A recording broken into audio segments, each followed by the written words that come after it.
dans le prochain épisode de Un si grand soleil.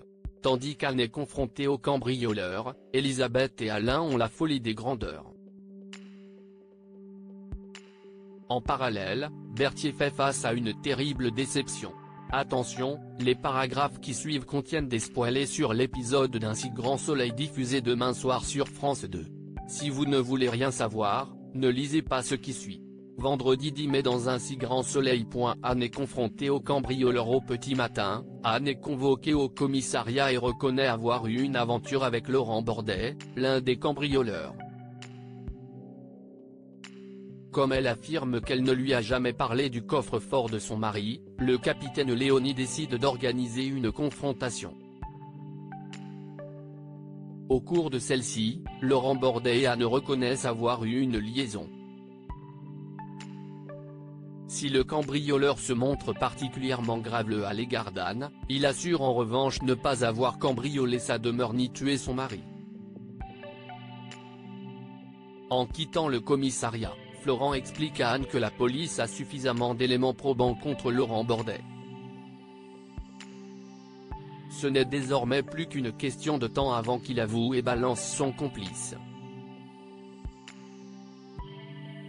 Seulement, Anne culpabilise d'avoir couché avec lui et craint de lui avoir dit quelque chose qui l'aurait poussé à s'en prendre à son mari. Florent tente donc de la rassurer puis lui rappelle que c'est Laurent Bordet le coupable et pas elle. En fin de journée, Enzo profite d'être seul avec son père pour lui parler de Claire. En effet, le jeune homme a bien senti qu'il y avait un petit malaise dans leur couple ces derniers temps. C'est pourquoi, il tente de faire comprendre à Florent que sa compagne ne va pas bien depuis le départ de Kira. Dans la mesure où il ne le voit pas, il lui conseille de faire quelque chose car Claire commence à en avoir marre. Florent promet de faire des efforts. Au commissariat, le commissaire Becker annonce à ses équipes que Laurent Bordet a été placé en détention provisoire. S'ils ont pour mission de retrouver son complice au plus vite, Manu reste cependant convaincu qu'Anne est impliquée d'une manière ou d'une autre à ce cambriolage.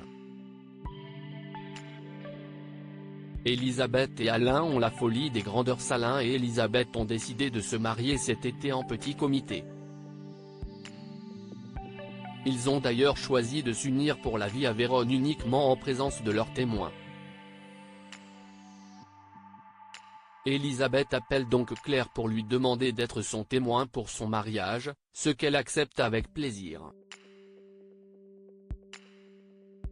Plus tard, Janet et Claire discutent du mariage d'Alain et Elisabeth.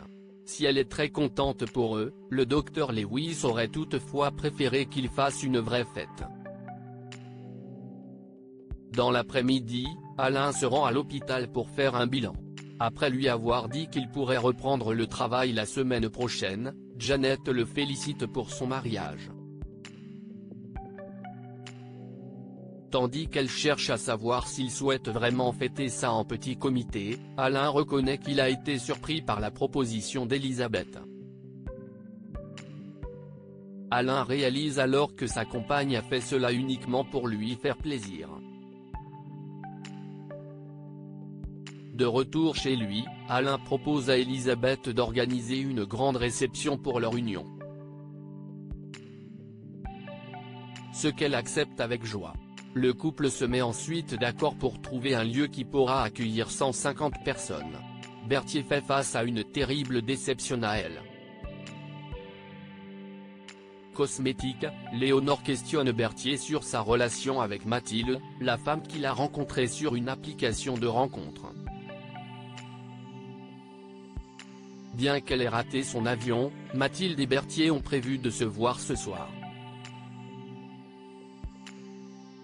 Le comptable lui a d'ailleurs envoyé de l'argent pour qu'elle puisse venir le voir. Gênée, Léonore finit par lui dire que ce n'est pas normal de donner de l'argent à quelqu'un qu'on ne connaît pas. Berthier assure alors qu'il connaît très bien Mathilde et qu'ils sont hyper connectés. Selon lui, l'amour ce n'est pas que le physique mais aussi le partage des sentiments ainsi que le cœur qui bat. Inquiète pour son collègue, Léonore met Karine et Bilal dans la confidence.